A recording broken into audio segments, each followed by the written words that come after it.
말씀은 신약성경 요한복음 17장입니다.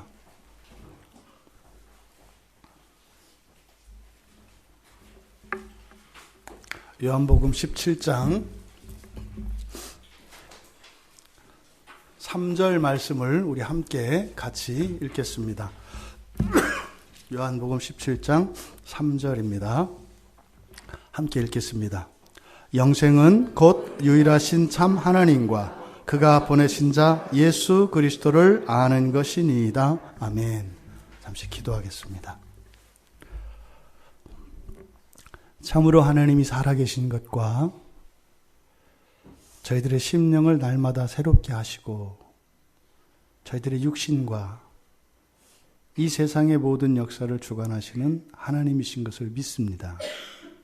하나님의 말씀이 선포되어질 때에 저희들의 마음을 가리고 있는 거짓들과 어두움들을 물리쳐 주셔서 참으로 진리의 각성과 함께 새롭게 변화되어지는 이 시간 되게 하옵소서. 성령을 의지하며 예수님의 이름으로 기도하옵나이다. 아멘.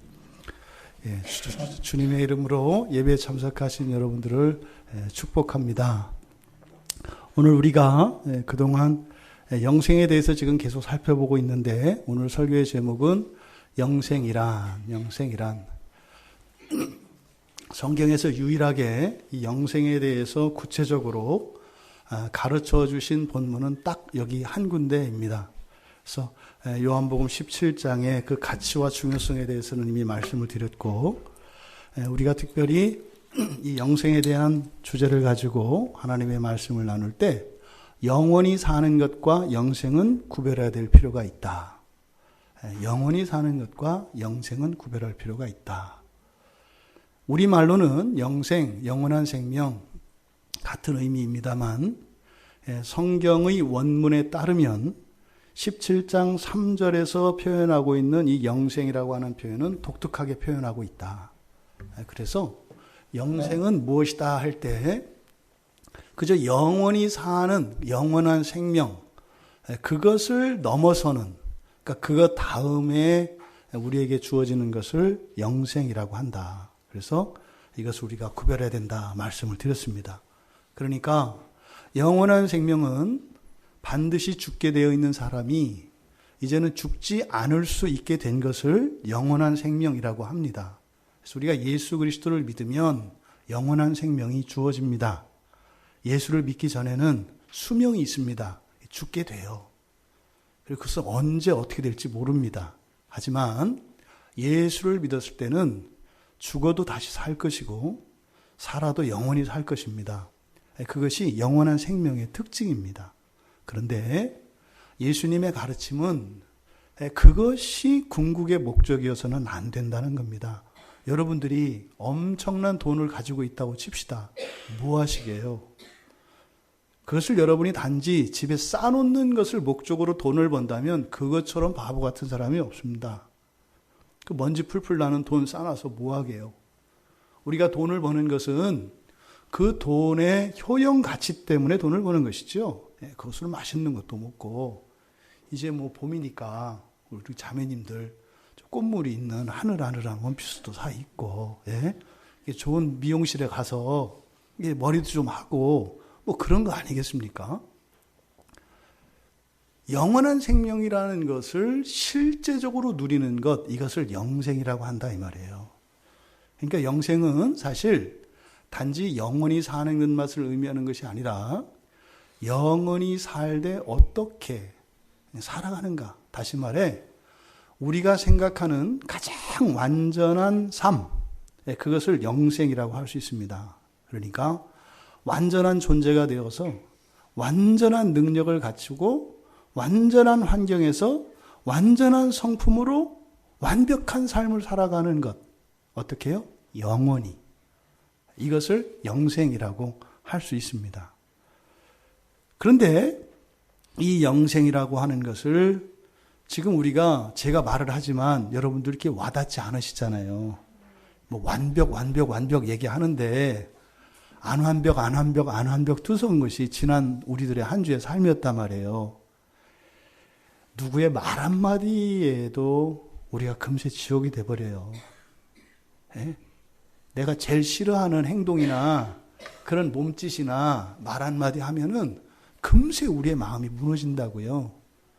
그런데 지금 영생이라는 것이 이런 것입니다. 이렇게 말했을 때 이게 사실은 그렇게 확 와닿지 않는단 말이죠. 그래서 이것은 그냥 단순한 어떤 유토피아인 것 같고 그저 새치혀의 사탕발림 같은 이런 생각을 하는 것이 당연합니다. 이 세상을 살아가는 우리들에게. 그러니까 전혀 우리에게 경험될 수 없는 그것을 성경은 말을 하는데 그럼 경험할 수 없는 그것이 사실이냐 아니냐를 우리가 어떻게 믿을 수가 있겠어요? 그래서 성경을 믿는 사람과 믿지 않는 사람이 여기서 갈리는 겁니다. 성경을 믿는 사람은 나의 경험을 믿는 게 아니라 그리고 내 생각으로 다다를 수 있는 그것을 믿는 게 아니라 나는 그것을 몰라도 성경에 기록된 이 말씀이 오류 없는 하나님의 온전한 말씀인 것을 믿어. 나는 도저히 믿어지지도 않고 이해할 수도 없고 그런 것이지만 참으로 내가 마치 그것을 직접 경험한 것과 아니 그것을 능가하도록 확신을 가지는 것, 이게 성경을 믿는 겁니다. 근데 이 영생에 대해서 말이죠. 예수님이 이 땅에 오신 목적이 영생을 나눠주시기 위한 거래요. 그러면 여러분, 예수님이 하늘보좌를 버리시고 이 땅에 오셔서 여러분들을 위하여 준비한 선물이 그 애매하고 흐릿하고 있어도 그만 없어도 그만 이런 거겠어요? 말이 안 되죠. 하나님도 상식이 있는 분이세요. 이상한 분이 아니라고요. 상식이 있어요. 아주 상식이 있는 분이에요. 그러면 하늘의 그 영광을 다 버리고 그것을 대신해서 선물을 주기 위해서 오셨는데 그 선물이 그냥 시시껄렁하고 알듯 모를 듯 이런 거겠냐 이 말이에요. 그럴 리가 없어요. 그러니까 예수님이 이것을 주기 위해서 오셨다고 했으니까 이건 어떤 거예요? 굉장히 구체적이고 실체적인 겁니다. 가치뿐만 아니라 굉장히 쓸모가 있는 겁니다, 여러분. 또 하나, 지금 우리가 읽은 17장 3절에서 예수님이 가르쳐주고 계세요. 영생은 이런 거다. 영생은 이런 거다. 이렇게 가르쳐주고 계세요. 그러니까요. 이 영생에 대해서 성경이 가르쳐주는 이러한 그 완전이라고 하는 이 수식어로 계속 반복되어지는 이 영생에 대한 내용, 이 효과가 분명히 우리가 이 세상에서도 경험할 수 있는 거인 거예요.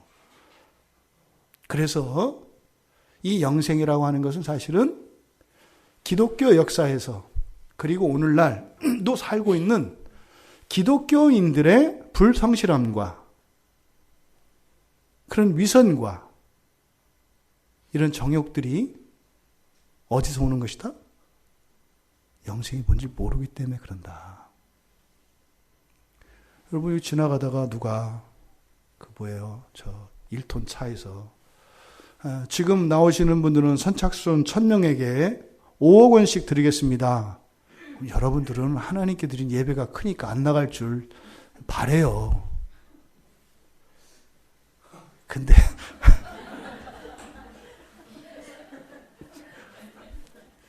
이게 농담 같지만 진담이거든요. 좀 판을 키워볼까요? 50억을 준다고 하면 오늘 여러분 아침에 교회 오셨죠? 막 나오려고 하는데 어디서 전화가 왔어요. 예? 이제 우리 우철이 이제 사업 시작을 했는데 우리나라 최대의 매출을 올릴 수 있는 어떤 기업체에서 연락이 온 거예요. 100년 계약을 하재. 월 매출 50억을 보장해 준대. 예배 오기가 쉽겠어요? 어렵겠어요? 우리는 이렇게 웃으면서 거짓말할 수가 있어요. 쉽지 않습니다. 쉽지 않아요. 그러니까요, 자꾸 우리를 정죄하려고 하지 마시고 내 탓이요 이러지 마시고 우리가 기독교가 뭔지 예수님이 우리에게 주시고자 하는 것이 무엇인지 모르기 때문에 그런 것이니까 그것을 알 수 있기를 바라는 거예요. 그래서 예수님의 가르침을 보면 영생은 무엇과 관계에 있다? 아는 것과 관계되어 있다. 이 조심해야 됩니다. 영생은 아는 것이니다. 여기에서 영지주의라고 하는 이단이 여기서 나오는 거예요. 영생은 아는 것이니다. 그래서 아는 것이 곧 신령한 것이고, 그래서 이제 영지주의의 뿌리가 이 근거예요. 모든 이단들이 다 어디서 나와요? 성경에서 나온다고요. 그러니까 이단들이 우리도 성경을 믿는다 이렇게 얘기를 하는 거예요. 근데 뭐요? 조금 무식해서 그렇다. 뭐 이런 거죠. 성경을 모르면 이단이 되는 거예요. 잘못 알면 그렇게 되는 거예요. 그러니까 지금 여러분들 안에도 약간 이단적인 요소들이 다 있어요. 영생은 이런 것이다 했을 때 여러분들은 사실 뭘 원해요? 어떻게 하면 영생을 얻나? 이렇게 얘기한다고요. 그래서 어떻게 해요? 그럼 하나님을 알고, 예수님을 알면 되는 거구나. 이렇게 하다가, 열심히 신앙생활 하다가, 했는데 모르겠네, 이러고서는 가는 거예요. 여러분, 지금 여기서 영생은 이런 것이다 라고 하는 것은 예수님께서 영생을 얻는 방법을 가르쳐 주시는 게 아니에요. 그렇게 되는 게 아니라고요. 그러니까 영생은 아는 것이다 라고 했을 때 이것은 영생이라고 하는 것이 그 효과는 앞서 말씀드린 것처럼 그렇게 완전한 사람이 되어서 완전한 능력과 완전한 성품을 가지고 완전한 조건에서 완전한 만족을 누리며, 그런데 그것도 하나님이 완전히 기뻐하시는, 내가 좋으면 하나님도 좋고 뭐 이런 그 효과거든요. 그것이 이 세상에서는 어떻게 경험되어지는가 하는 것을 가르쳐 주신 것이지, 그리고 이 안에 이 세상에서 완성되기 전인 미완성의 상태에서 그것을 누릴 수 있는 것을 가르쳐 주시는 것이지 결코 얻는 방법으로 주시는 것은 아니다. 그러면 순간적으로 이게 어떻게 돼요? 율법이 돼버리는 거예요. 1, 2, 3, 4 이렇게 간다 이 말이에요. 이 지금 2000년의 교회 역사 속에서 반복됐던 일이고, 구약의 유대인들이 실수했던 게 그거였단 말이에요. 그렇다면 여기서 지금 예수님께서 가르쳐 주신 영생은 곧 유일하신 참 하나님과 그가 보내신 자 예수를 아는 것이니다. 이게 구약과 상관이 있을까요? 없을까요? 당연히 있죠. 왜요? 영생은 중요한 거잖아요. 정말 구원의 클라이막스라니까요. 성경을 한마디로 압축하면은요, 뭐라고요? 영생이라니까요. 그러니까 이제 요한복음 17장을 읽어보라고 말씀을 드렸잖아요. 결국은 이 안에 보면 결국엔 하나님과 하나 되는 것입니다. 하나 되는 것이 이 목적이에요.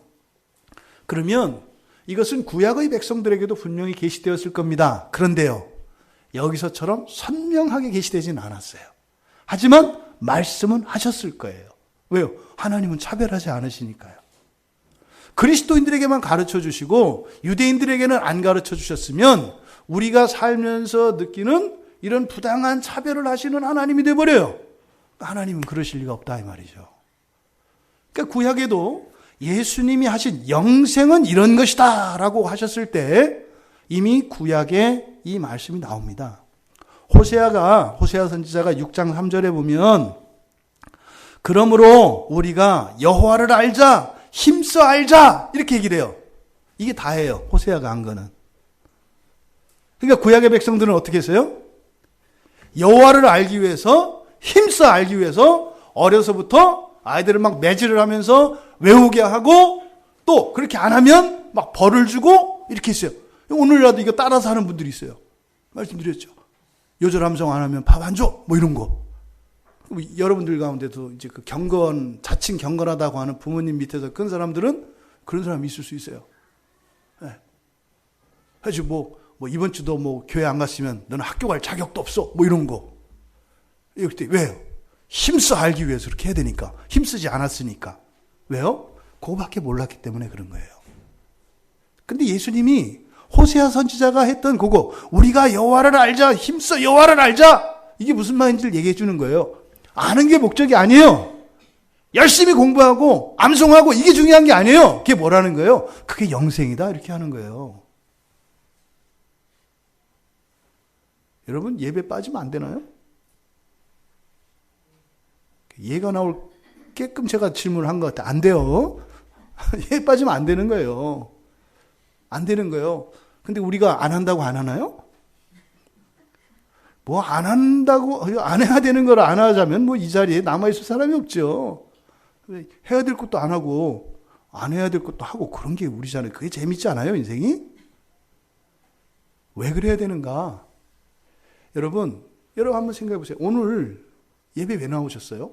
여러분 각자 다 이유가 있을 겁니다. 다 있어요, 나머지. 근데 그 모든 것의 끝은 사실은 뭐라는 거예요? 영생이라는 거예요. 그런데 각자가 달라요. 안 가면 찜찜해서. 지난번에 한번 딱 안 갔더니 뒷차 바퀴 2개가 다 빵꾸가 나서 그 예배 안 나간 것 같아가지고 예배 안 나가서 벌 받은 것 같아서 다시는 빵꾸 안 나기 위해서 오는 그런 사람도 있어요. 하지만 그런 것들은 사실은 뭐예요? 하나님을 아는 지식의 분량에 따라서 그렇게 다르게 이해가 되는 거예요. 에레미야 선지자는 에레미야 9장 24절에서 이렇게 얘기해요. 자랑하는 자는 이것으로 자랑해라. 그 앞에 이것저것 자랑하지 말라 그래요. 돈도 자랑하지 마라. 건강도 자랑하지 마라. 뭐 이쁜 것도 다 자랑하지 마라 그래요. 그리고 나서 정말 자랑할 거면 이것으로 자랑해라. 그래서 명철하여 나를 아는 것과 나 여호와는 사랑과 정의와 공의를 땅에 행하는 자인 줄 깨닫는 것을 자랑하라. 이게 에레미야 선지자가 안 거예요. 그래서 에레미야 선지자는 어떻게 했겠어요? 다른 거 자랑했겠어요? 안 했겠어요? 안 했죠.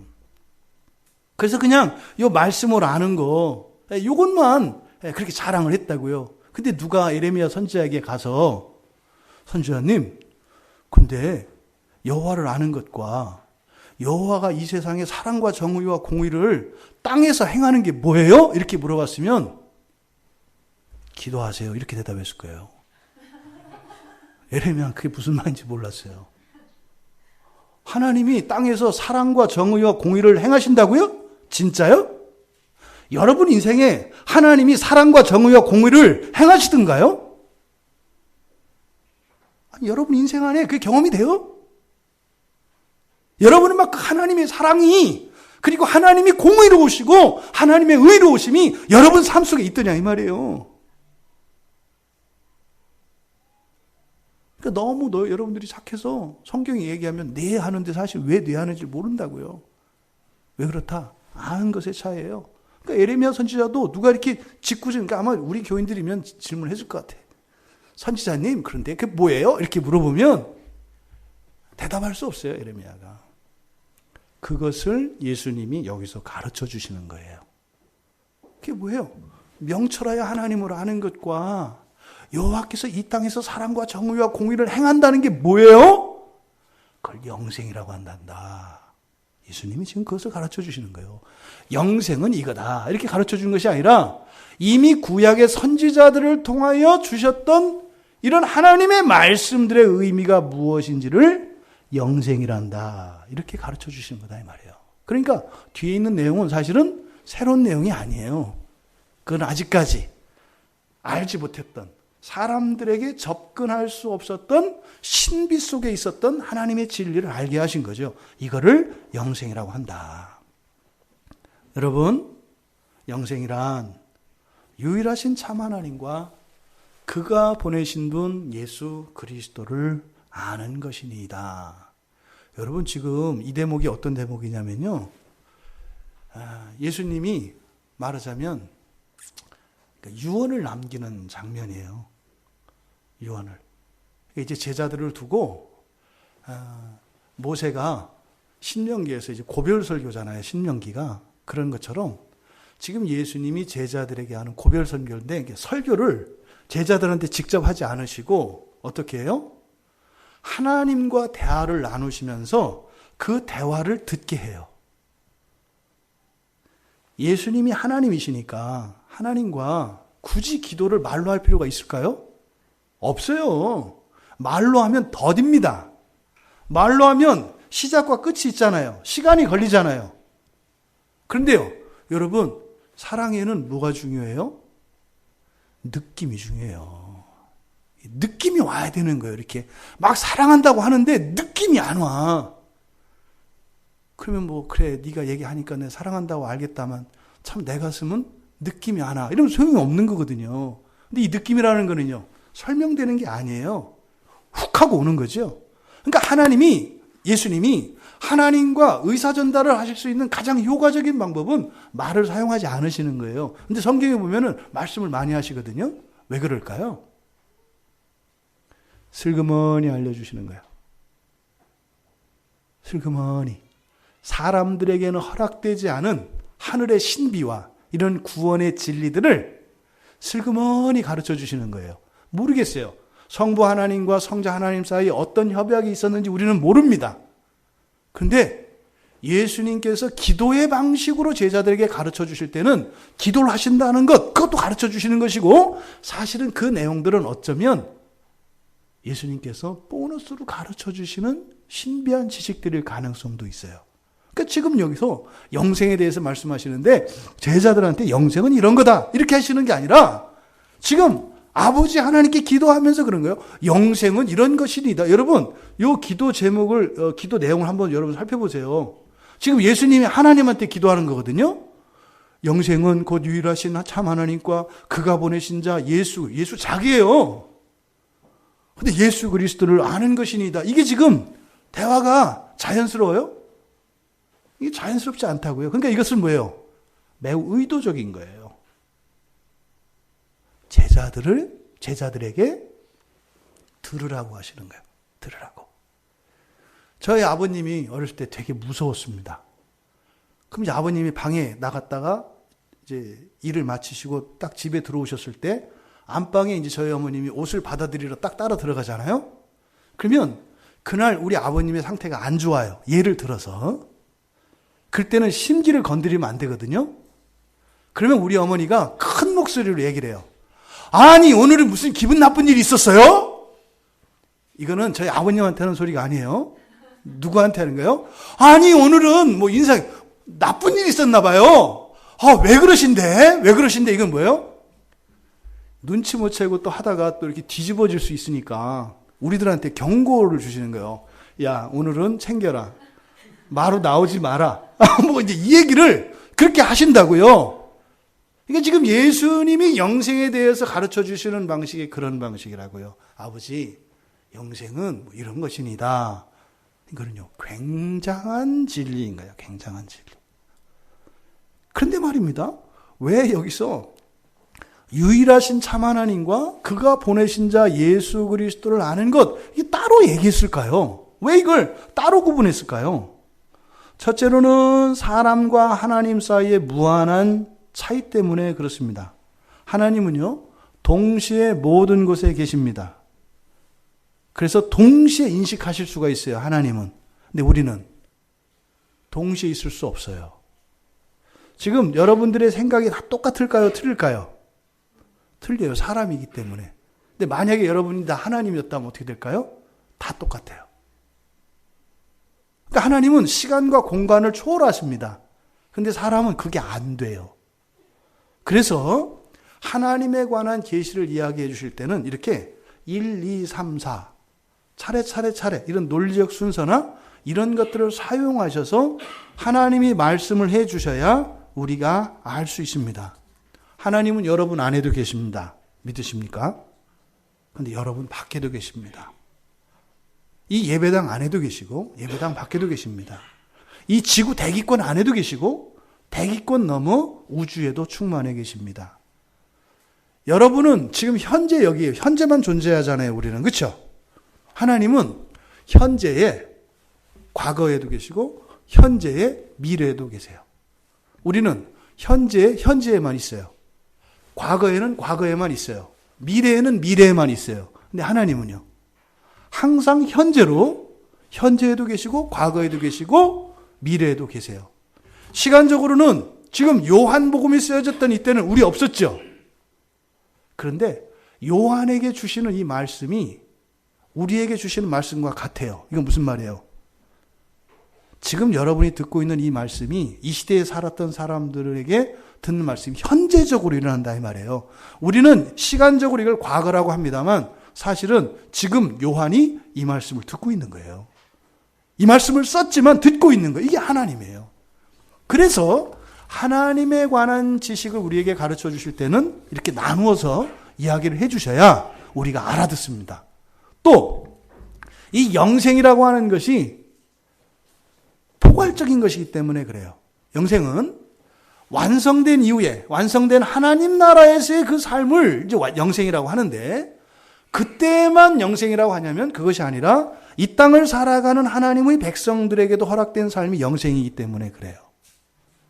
그러니까 앞서서 말씀드렸던 영생의 그 효과가 완전해진 익은 열매와 같이 그렇게 살게 되는 그것뿐만 아니라 불완전한 맛보기로 살아야 되는 이 세상에서도 영생이 존재하기 때문에 이렇게 둘로 나누어서 설명을 합니다. 에레미야 9장 24절에 에레미야 선지자가 이야기했던 그 구조와 같아요.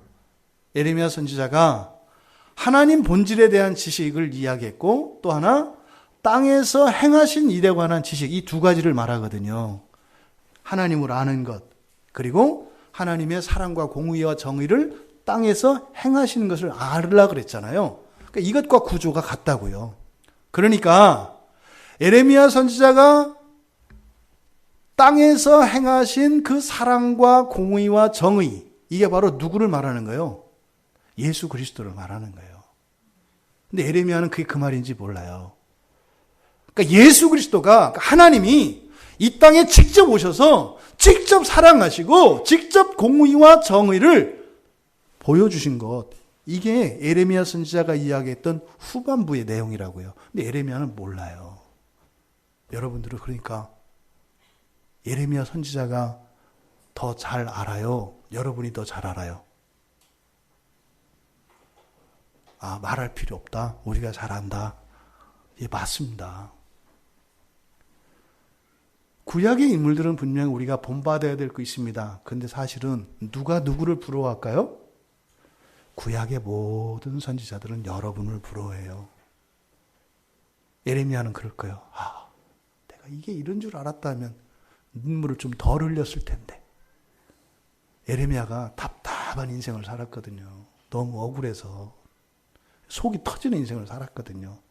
근데 그게 그건 줄 알았더라면 훨씬 덜 그랬을 거예요. 그러면 여기서 이야기한 영생이 하나님과 예수를 아는 것인데, 결국 하나님에 대해서는 알아야 할 것을 두 가지 이야기해요. 유일하시다. 유일한 하나님이다. 그리고 참 하나님이다. 이 두 가지입니다. 그리고 예수님에 대해서 여기서 이야기하는 것은 세 가지예요. 보내신 자라는 것.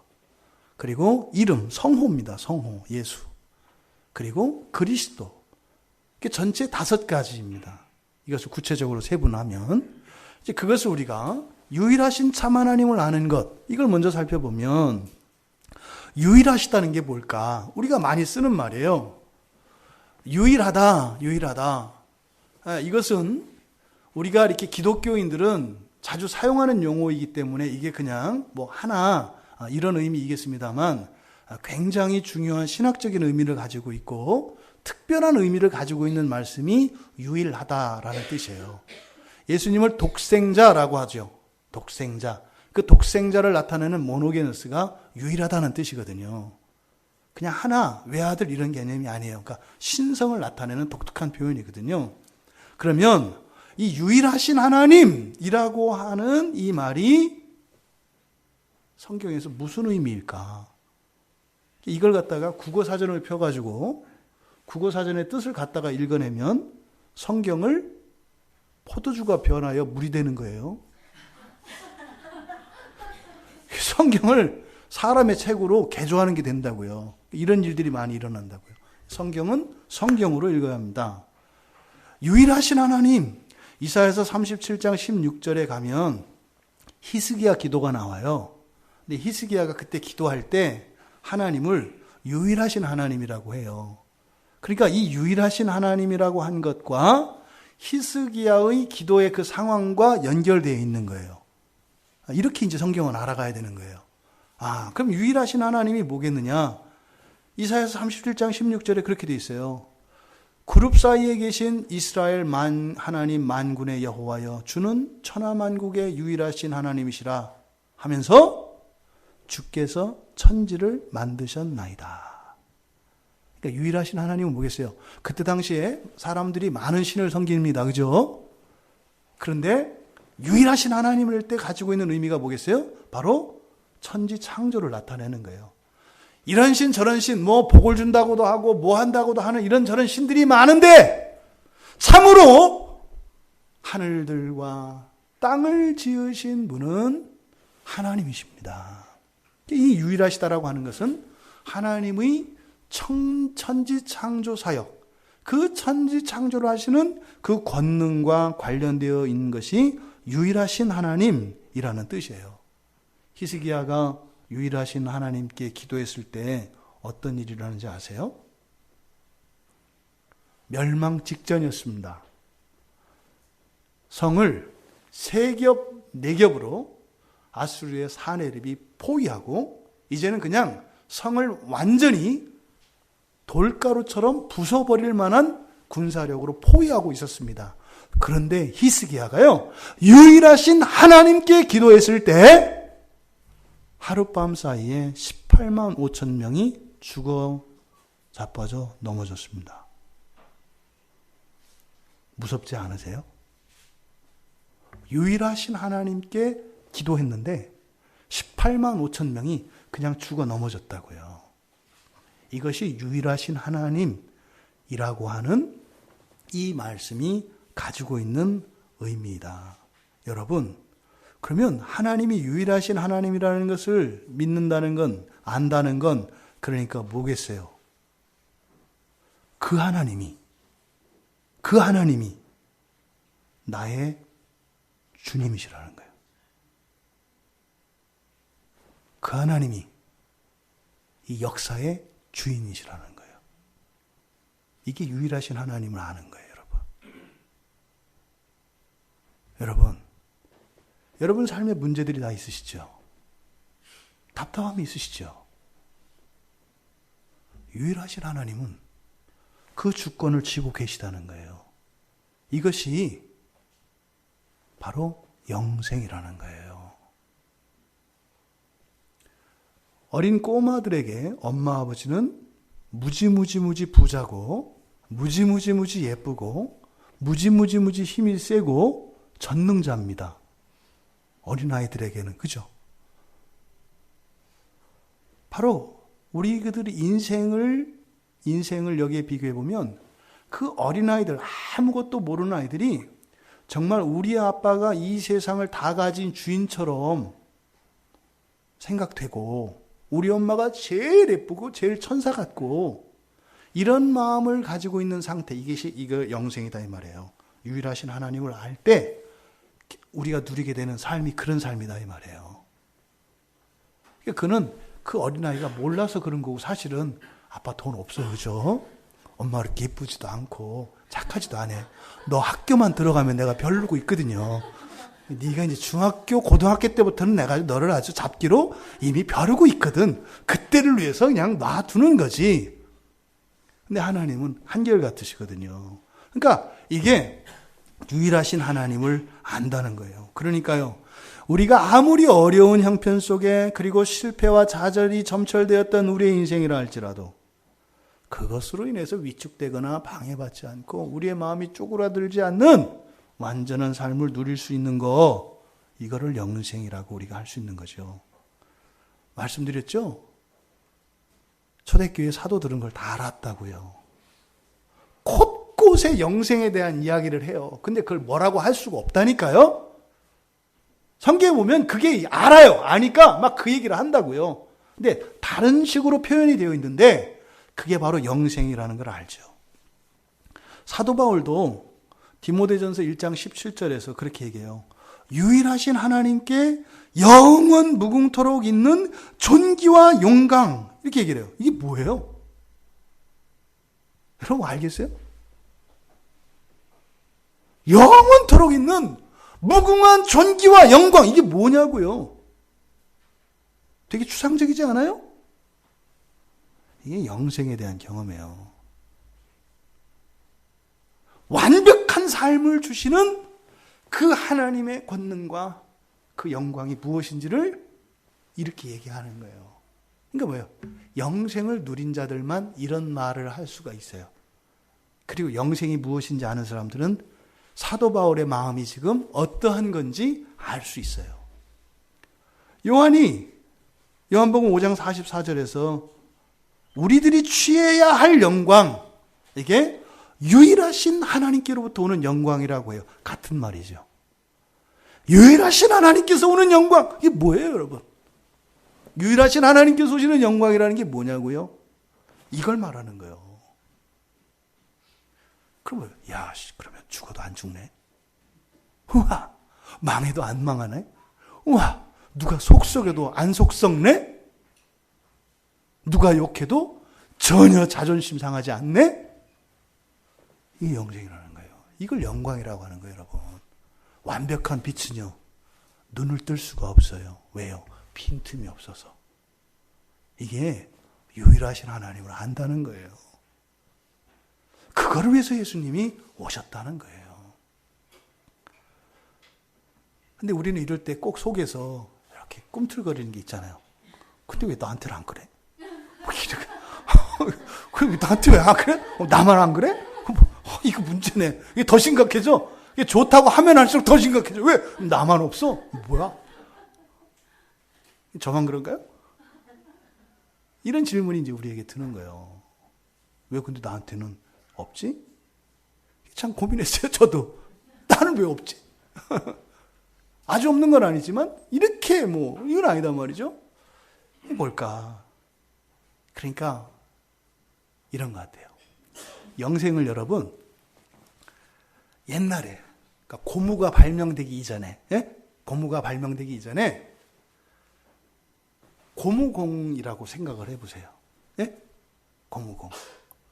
그럼 요즘에는 고무공이 아니라 어린이들도 모르는 탱탱볼. 탱탱볼 아시나요? 네. 탄력이 고무공보다 훨씬 좋아요. 그렇죠? 탱탱볼은 이게 지그재그로도 왔다 갔다 할 수 있어요. 탄력이 좋아서. 그게 생겨나기 전에 그 고무공을 이게 누구에게 줬다고 합시다. 그게 영생 같은 거예요. 그러면 생전 고무공을 보지 않았던 사람은 그 고무공이 그렇게 팡팡 튕길 거라고는 상상을 못 해요. 아마 고무공을 맨 처음에 튕기고 깜짝 놀랄걸요? 왜요? 뭐가 움직이려면 이게 힘이 가야 되는데, 이거 물건 아니에요. 이게 저쪽으로 던졌어. 가고 맞고 뚝 떨어져야 되는 거 아니에요? 근데 고무공은 맞으면 되튕기잖아요. 그러니까 뭣도 모르고 이렇게 벽에다 딱 던졌다가 그게 탁 와가지고 코에 맞아가지고 이렇게 깍두기 국물 나오고 막 이럴 수 있어요. 굉장히 놀란 거라고요. 여러분, 영생이라는 것은 우리가 이 세상에서요, 듣도 보도 못했던 것고 알 수도 없는 거예요. 영생이라는 건 그런 거예요. 근데 있어요. 확실하게 있는데 우리가 듣도 보도 못한 거예요. 경험도 할 수 없는 거예요. 그게 우리한테 주어졌어요. 근데 여러분, 고무공이 바람이 빠져 있으면 튀어요, 안 튀어요? 안 튀어요. 안 튄다고요. 영생은 사실은 구원에 대한 구원의 궁극이라고 그랬잖아요. 여러분에게 구원이 주어졌지만 이렇게 바람 빠진 고무공이면 이거는 그냥 안 튄다니까요. 근데 뭐라고 하는 거예요? 그 튄다고 얘기하는 거예요. 근데 튀는 거는 내 지식 속에서 있어요, 없어요? 없어요. 근데 튄다는 거예요. 그러면 이 고무공을 예수님께서 말하자면 믿는 자들에게 값없이 거저 선물로 주신 거예요. 이렇게 고무공을. 예? 이렇게 다 주신 거예요. 영생이라고 하는 고무공을. 근데 고무공은 그 갖고 있는 게 중요한 게 아니에요. 이게 뭐예요? 탱탱볼처럼 이렇게 바람이 빵빵하게 들어갔을 때 그게 이제 진짜 고무공이 되는 거잖아요. 그러면 그 고무공을 어떻게 해야 돼요? 거기다가 바람을 넣어야 돼요. 그죠? 바람을 넣어야 된다고요. 바람을 넣어야 그게 비로소 튀어요. 그리고 바람을 어느 정도 넣는지, 그리고 그 고무공의 탄력성은 이게 던진 힘에 비례합니다. 그죠? 얼마나 세게 던졌냐에 따라서 되튕기는 힘이 다르다 이 말이에요. 그러니까 바람을 넣은 것과 그 안에 들어가 있는 바람의 밀도, 탱탱함, 그리고 공을 던진 힘, 이것과 비례한다 이 말이에요. 그러니까 영생이라는 것은, 영원한 생명은 바람 빠진 고무공 같은 거예요. 여러분 예수 믿는 자에게 다 주셨다니까요. 근데 그걸 가지고 놀고, 그걸 가지고 게임하고 즐거워할 수 있는 것은 사람마다 다 틀려요. 그 여러분들 지금도 그 바람 빠진 고무공 들고 다니시는 분 계신 거고, 어떤 분은 또 조금 바람 찼다고 또 그게 다 안 줄 알고 또 이게 다 아직 멀었거든요. 그런 거예요, 영생이라는 게. 그러니까 주시는 것은 하나님의 전적인 은혜로 주십니다만, 그것을 누리는 것, 다시 말해서 그 고무공을 튕기며 놀 수 있는 것, 이것은 사실은 뭐예요? 여러분 책임이 주어져 있어요. 그러다 바람을 불어넣고 그것을 던지고 하는 것은 여러분의 참여에 의해서 누려진다 이 말이에요. 그래서 우리의 구원은 하나님이 일방적으로 값없이 거저주시는, 그러니까 우리가 감히 이렇게 참여할 수 없는 그런 부분이 있고, 또 하나는 그것을 우리가 누리기 위해서는 적극적으로 능동적으로 참여해야 되는 부분이 있어요. 여러분 10년을 똑같이 교회 다닌다 그래서 사람이 똑같아요? 달라요. 10년 교회 다녀도 다 다르다니까요. 제가 그랬잖아요. 그 옛날 주일학교 교사할 때 제 고민이 그거였다니까요. 20년 교회 다닌 아이와 어느 날 갑자기 굴러온 돌과 같이 그 걔가 데리고 온 친구가 1년 지났는데 그놈이 더 훌륭한 기독교 신자 같아. 이게 뭐냐 말이에요. 아니 20년을 로얄 제리보다 더 좋은 성경을 먹이면서 키웠는데 갑자기 어떤 역에서 들어가지고 1년 됐는데 얘는 초신자 같고 얘는 장로 같아. 이게 뭐냐, 거기다가 대고 뭐 하나님의 말씀을 살았고 운동력이 있고, 근데 걔가 와서 나는 근데 20년 먹었는데 왜 이래요? 제가 그 질문이 답을 못 얻었어요. 집사 때. 애들한테 물론 말을 안 했죠. 그때는 되게 그렇게 대답을 해요. 네가 먹어도 이렇게 됐으니 안 먹었으면 어떻게 됐겠냐.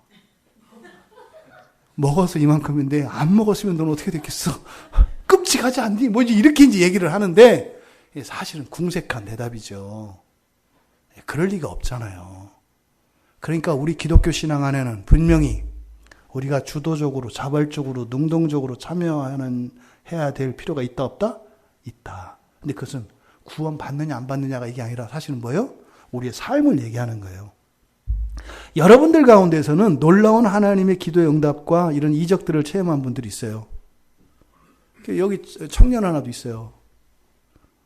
어렸을 때 시력이 뭐 0.3, 0.4, 난시에, 약시에 도저히 이거 회복할 수 없대요. 근데 1년 기도하고 난 뒤에 시력이 정상으로 돌아온 거 아세요? 그래서 의사 선생님한테 그때 진료 기록을 달라고 그랬더니 뭐 신고하려고 하는지 막 아니래요. 우리 병원 온 적도 없대요. 계속 그 병원에다 치료를 했는데 검사를 하니까 제 시력이 나온 거예요. 그래서 얘기를 했죠. 옛날에 얘가 약시고 난시고 뭐 시력이 너무 낮아가지고 이래서 잘못하면 실명이 될 수도 있고 이랬는데 1년이 지났는데 이렇게 됐어요. 그때 막 정색해가지고 이렇게 그런 게 어딨냐고. 됐는데 어떻게 해요. 그런 체험들이 있을 수 있어요. 이런 얘기 한다고 해서 또 너무 또 이렇게 하지 마시고. 그 뭐예요? 분명히 기도하지 않고 기대하지 않고 믿지 않았다면 안 일어나요. 여러분들에게 기대가 없잖아요. 모르겠다. 안 그러면 죽기 직전이라면 그냥 하나님이 강권적으로 하실 수 있어요. 여러분 가끔 땡 잡는 거 있죠? 기도 안 했는데 잘 되는 거. 그 왜 그런 줄 아세요? 그거 아니랐으면 여러분 죽었어요. 그렇게 하는 거예요. 여러분, 신앙에는 하나님이 일방적으로 주시는 은혜가 있고 여러분들이 참여해야 되는 몫이 있다는 것을 기억하시기 바랍니다. 언제부터 우리가 하나님을 이렇게 만만히 보고 하나님에 대한 경외심도 사라지고 하나님 앞에서 성질 부리고 하나님한테 들이대고 따지고 덤비고 이거는 이렇게 말씀을 지키면서 살다가 하나님 말씀대로 했는데 안 되면 그럴 수 있어요.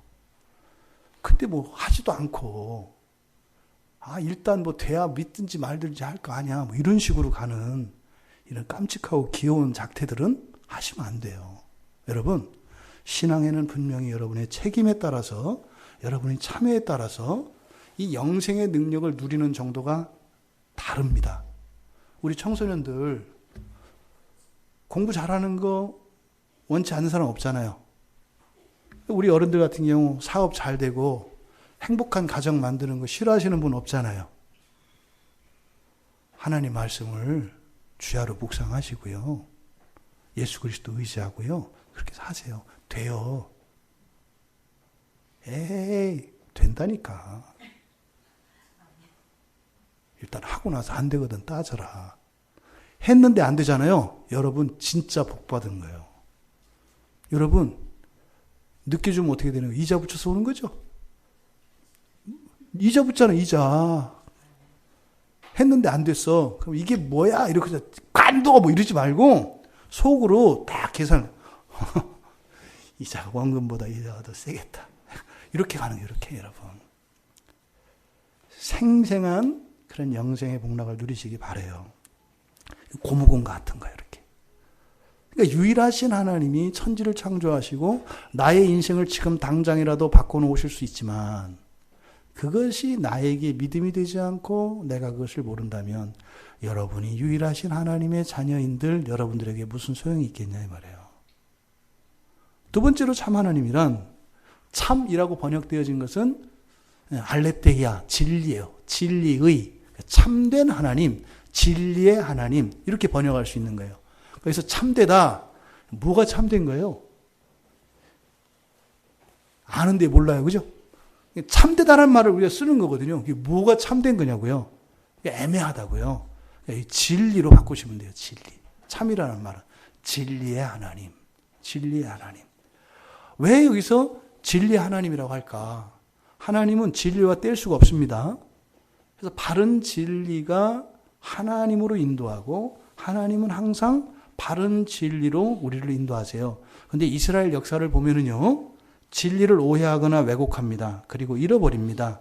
그러면 그 사람들은 송아지를 만들어 놓고 하나님인 줄 알아요.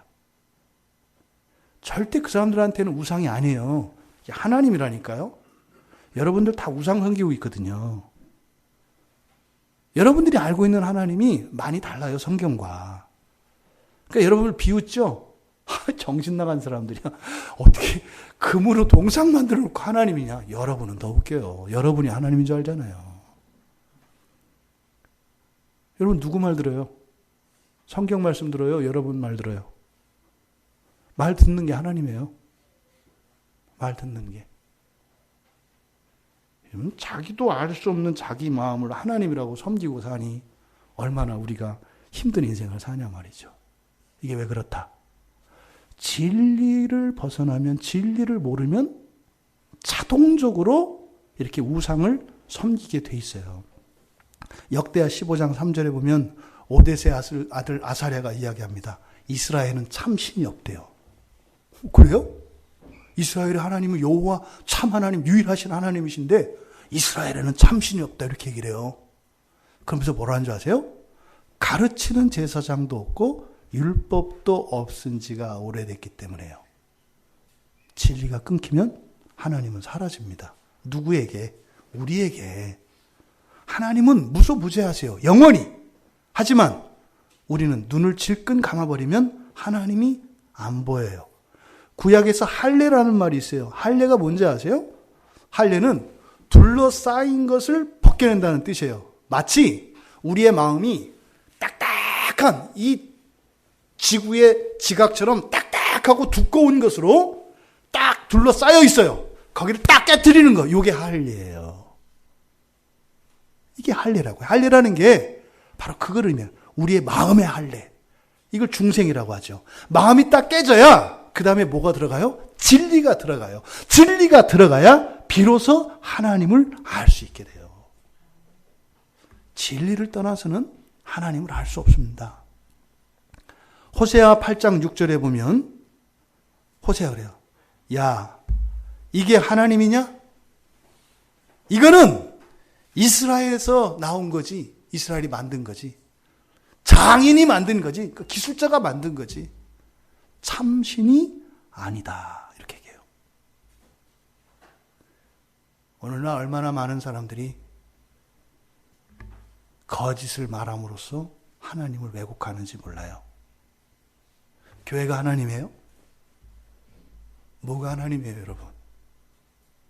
하나님은 영이셔서 몸이 없어요. 몸이 없다는 게 아니죠. 완전한 몸, 완전한 몸성을 그냥 영성과 몸성을 그냥 단순하게 가지신 분이세요. 우리가 육체로 감각할 수 없어요, 하나님을. 하나님이 뭐예요, 여러분들에게? 뭐가 하나님이에요, 여러분들에게? 예? 목사가 하나님이에요? 그런 게 어디 있어요? 우리는 오직 말씀으로 화하신 하나님을 믿는 겁니다. 말씀만이 하나님입니다. 말씀을 지켜야 하는 겁니다. 말씀을 왜곡하면 안 됩니다. 말씀드렸죠? 옛날 그 신천지 어떤 목사가 얘기를 하는데 기가 막혀서 천사는 때로 다닌대요. 때로. 천사가 때로 다니는데 왜 그러냐 물어봤어요. 이제 질의 응답을 했었거든요. 그쪽하고 교리 이렇게 서로 말한 적이 있어요. 때로 다닌대요. 천사에 대해서 뭐 아느냐 하더니 뭐 이런저런 얘기를 하더니 천사는 때로 다닌대요. 왜 그러냐고 했더니 씩 웃으면서 회심의 미소를 지면서 그러는 거예요. 천사는 그룹이라고. 그룹 몰라요? 그룹? 그룹이래, 그룹. 그거 히브리어로 케루빔인데요. 아니, 원래 영어로는 그룹이에요, 그룹. 그룹은 같이 다니는 거예요. 천사는 그룹. 이런 밥 빌어 먹을 사람 같으니라고. 이게 말씀이 왜곡되면 이렇게 되는 거예요, 여러분.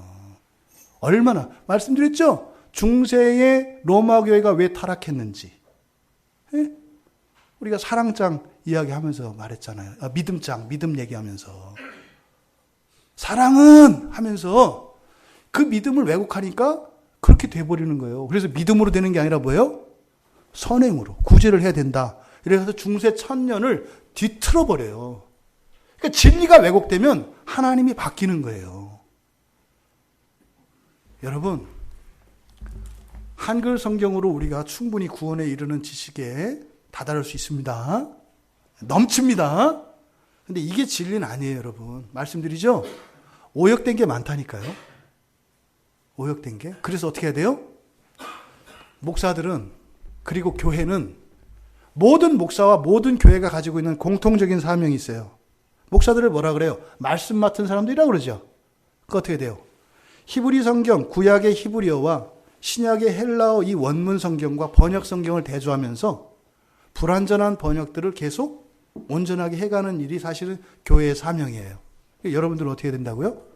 제가 성경 연구할 수 있도록 도와주셔야 된다고요.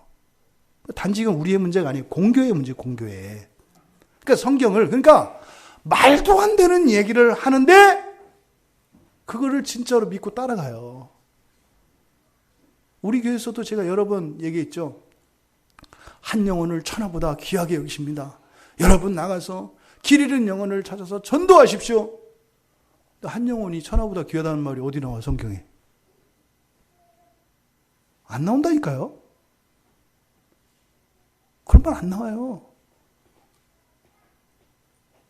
생명이에요, 생명. 생명이라는 것이 천하에 있는 모든 것보다 귀한 거다. 생명의 가치가 귀하다는 거지 사람을 말한 게 아니라고요. 그래서 뭐예요? 사람이 자기 목숨 잃으면 이 세상 가지고 있는 소용없잖아요. 그 얘기한 거예요. 근데 그거를 한 영혼이라고 바꿔버리니까 어떻게 돼요? 사람들 데려다 교회 채우라고 하는 거 아니에요. 이게 영업사원 되는 거 아니에요. 길에 나서서 전도하는 사람들을 제가 잘 못 봐요. 다 홍보팀에서 나온 사람들이지. 그것도 또 상품도 달라. 메이드 인 지나, 메이드 인 뭐 이렇게 다 달라. 또 지들끼리 또 어떻게 보면 또 싸워. 둘 다 짝퉁 같은데 막 서로 싸워. 이게 뭐예요? 성경이 왜곡되면 그래요. 제가 예전에 어떤 이단으로 판명됐던 교회를 홈페이지에 들어가 봤어요. 그래서 젊은이들이 예배를 드리는데 얼마나 뜨겁게 예배를 드리는지 모르겠어요. 진심이에요. 진심이에요. 네? 막 목놓아 외치고 찬양하고 막 기도하는데 진심이에요. 진심이에요. 그 사람들은 하나님이라고 믿는 거예요. 정말로. 그러니까 그 사람들이 이단이 잘못된 게 아니에요. 불쌍한 거죠. 모르니까 하나님이라고 할 수밖에 없다니까요. 아니, 내 아비를 죽인 원수가, 우리 집을 망하게 한 원수가, 우리 엄마 아버지를 다 죽이고 우리 재산을 빼앗은 원수가 내가 태어난 지 7달 때 나를 데려다가 키우면서 자기 자식이라고 나를 키웠어요. 이게 우리들의 삶이거든요. 나를 길러주신 은혜가 감사하다고요?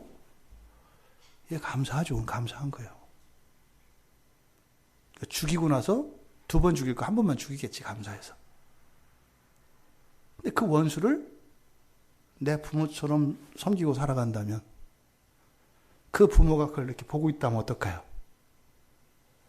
그러니까 오늘날 이런 이단이나 잘못된 것에 빠져서 있는 사람들을 보면 하나님의 마음이 피눈물을 흘리시는 거예요, 이렇게.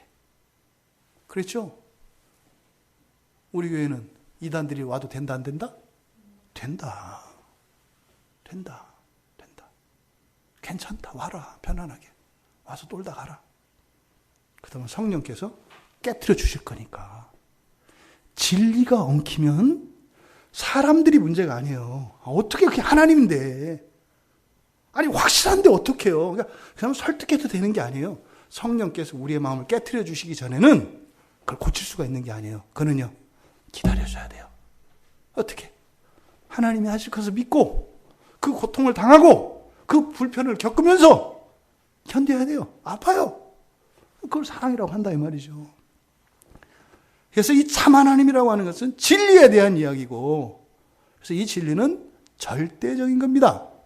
시대에 따라 사람에 따라 변하지가 않아요. 유행 따라 변하는 게 아니에요. 이 진리는 뭐예요? 그런데 성경을 말하는 거죠. 참 하나님, 무슨 말이에요? 성경의 하나님, 성경의 하나님, 성경의 하나님. 그래서 이 영생은 성경에 계시된 이 하나님을 통해서, 그리고 성경에 계시된 진리를 통해서만 우리는 그 영생에 다다를 수 있습니다. 여러분, 영생을 아까 이렇게 고무공에 비유했으니까, 그러니까 진리라는 것은 그 고무공에 넣는 공기 같은 거겠네요. 그죠? 고무공에다가 공기를 넣어야 튀는 거지, 거기다가 금이나 이런 걸 넣으면 튀는 건 고사하고 들지도 못해요. 그러니까 신앙이 자유를 주는 게 아니라 신앙이 어떻게 돼요? 짐이 돼버리죠. 여러분들 안에 있는 신앙의 짐이 되게 저를 마음 아프게 해요. 여러분, 교회 오면 편안하세요? 교회 오면 편안하시냐고요? 교회 오면 일주일 동안 아닌 척하고 살던 거, 에? 그런 거 그냥 여기서는 편안하게 다 드러낼 수 있고, 또 막 고민하고 갈등하는 거 있잖아요. 그런 거 이야기할 수 있고, 그게 편안한 거거든요. 그러니까 친구들 만나면 그러잖아요. 근데 교회는 친구들보다 더 편한 데거든요. 그러니까 이 고무공에 진리가 들어가 있으면 팡팡팡 튀기 때문에 그건 편안함과 안정감을 줘요. 근데 거기에 다른 게 들어가면 어떻게 돼요? 무거워져요. 교회 오면 어떻게 돼요? 더 힘들어져요. 그러니까 교회 끝나고 집에 가면은 오늘 퇴근했다 이런 게 드는 거예요. 왜? 이렇게 딱 이렇게 힘주고 이렇게 지내야 되니까, 착한 척, 거룩한 척 막 이렇게 하려니까 막 이 근육이 굳잖아요. 끝나고 가면 이제 그래서 월요병 생기는 거예요. 주일에 너무 힘들어서. 왜? 진리가 아닌 다른 것이 섞여 있기 때문에 그래요. 그러니까 영생이 이 고무공과 같다면 고무공이 튀어야 되는데 안 튀는 이유가 뭐예요? 그 안에 다른 게 들어가 있기 때문에 그렇다. 그래서 성경이 가르치는 진리를 넣지 않으면 우리에게 주신 그 영원한 생명, 그 구원이 실제적으로 우리의 삶 속에서 누려지지 않는다. 여러분, 참 하나님을 아는 것은 그러니까 결국 뭐겠어요? 신앙의 주도권을 자신이 쥐고 가면 안 된다는 거예요. 이 주관적인 생각이나 이런 상대적인 진리들을 가지고 절대로 신앙생활 할 생각하면 안 된다 이 말이에요. 내 생각과 하나님의 말씀이 다르다고 해서 하나님의 말씀 보고 세상 물정 모른다고 하는 이 시대에 어떻게 영생을 누리겠는가 이 말이에요. 결국은 그 짐은 고스란히 누가 떠안아요?